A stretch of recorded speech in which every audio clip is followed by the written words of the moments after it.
How you doing? This is Walkman Z. It's your quick rant and review of Raw, uh, February 21st, 2022. Um, just gonna go over it quick. If you didn't get a chance to catch it, you know, okay matches. You like listen. In ring ability of the talent of the WWE has never been in question. It's the storylines, it's the repetition that is absolutely fucked up. Constant rematches. Like, come the fuck on. Like, come on. All right, and I apologize for this impromptu with the lighting, but yeah, it's kind of fucking irritating. The constant bullshit. Listen, let's go over a quick overview, okay, and then I get into the bullshit, okay. Again, I'm gonna point out. I might go and stop in between each match as I go on. Okay, Alpha Academy versus the Street Profits. Okay, Alpha Academy go over. They win. Okay, fine. Uh, Dawkins shined in this match. He did really good. He did a little. He had a lot of good spots in it. So they're both great teams. Like I said, there's nothing I can say about who competed tonight. It's the repetition is where it's going and whether it's actually going anywhere. Vince, man, like what the fuck?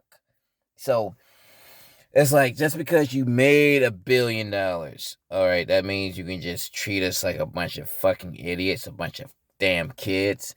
He like if you have don't know, Vince McMahon thinks the wrestling fan has a memory like Dory the fish from Finding Nemo, like a goddamn less than a minute memory.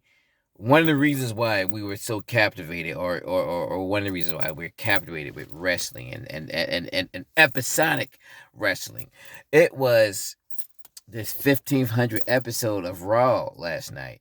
Now, pardon me, by the way, I couldn't go live right after the show because I am a working man. I do work. All right. I'm just hoping you have been enjoying my take on certain things and my quick review. Like I said, nothing, never been a fucking problem with the in ring ability. If you want good wrestling, there's good wrestlers on the WWE. 99.9%. Good wrestling. Storylines, they're creatively, they quote a lot of people in the YWC, creatively fucking bankrupt. All right? Apologize for the lighting again. I apologize. I was trying to get this out as best I could. Let me go ahead and okay, like I said, Finn Balor and Tommaso Ciampa versus the Dirty Dogs of Dolph Ziggler and Mr. Glorious himself, Bobby Roode. All right, the Dirty Dogs lose. Okay, this was once again, of course, going to get is Tommaso Ciampa and Finn Balor. You're going to get a good match out of that. Now, the only fucking thing, one of the things that they've been doing, if it isn't repetitious matches, it's 50-50 fucking booking. One week, the other person will lose, and then the next week they'll get the win back. Like nobody looks. I'm not saying I'm not opting for a burial or thinking that somebody should look like weak, but it should be some sort of okay. This person is on his shit right now. He's feeling himself. Like if somebody's on a roll, they're on a roll. The Bulls were on a fucking roll for 4 or 5 years, right? The whole team that was an ensemble. They were feeling themselves. Well, Jordan took that year off or so, year and a half off, came back, got ring number 5. Sorry, ring number 6. They were on a roll. They were feeling themselves. So have something like that, but this 50-50 booking shit doesn't make. It's ridiculous. It's fucking ridiculous. All right. Now, Rhea Ripley versus. This is an example. I'm gonna go into it right now. Rhea Ripley versus Nikki Ash, almost a superhero. This is the since.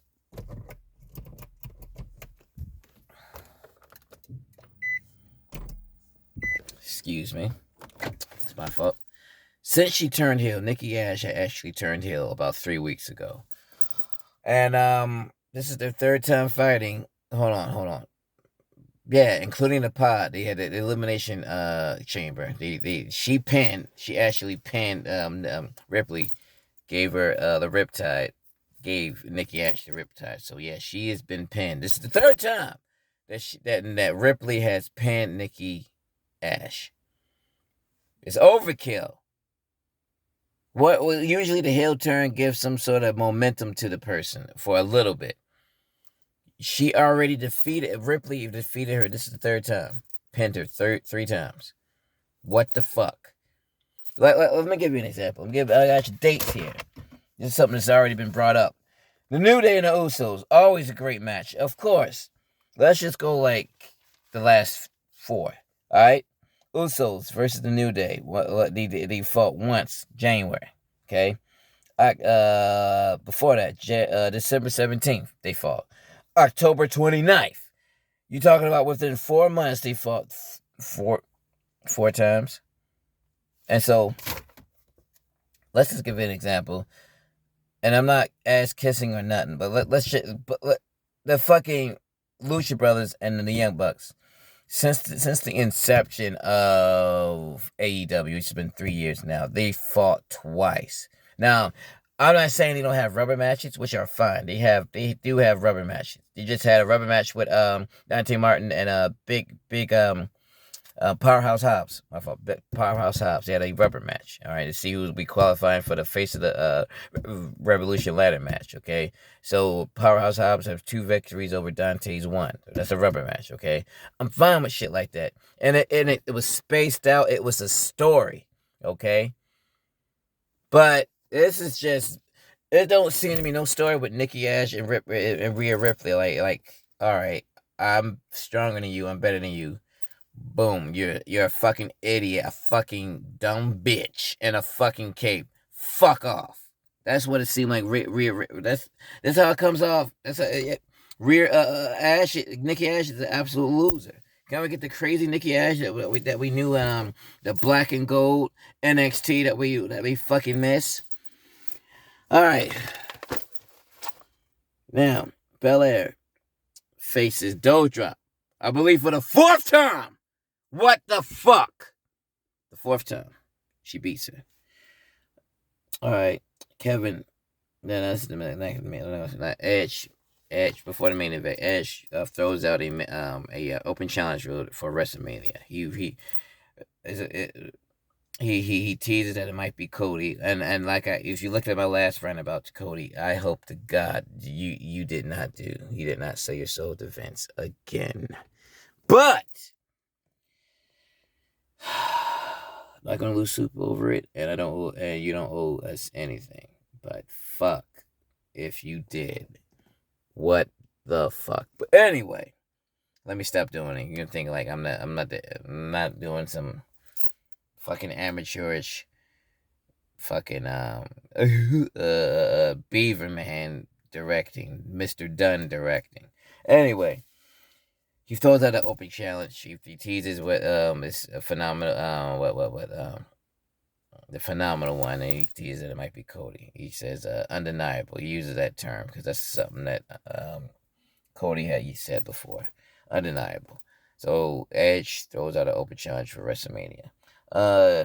Kevin Owens and Seth Rollins fight RK Bro. All right, and they beat RK Bro. Good match, of course. What the fuck? Like I said, nothing wrong with the in-ring talent. And I'm sorry, even though this is unimportant, but I'm trying to give you a nice recap. Reggie and Dana Brooke. All right. Reggie did win the 24/7 title a few weeks ago. He won it back. And he calls Dana out, says he wants for her to come out and show how much how much of her friendship does mean to him. So she covers him 2 times. He keeps kicking out. He lays down first. He lays down for her. We have the referee there.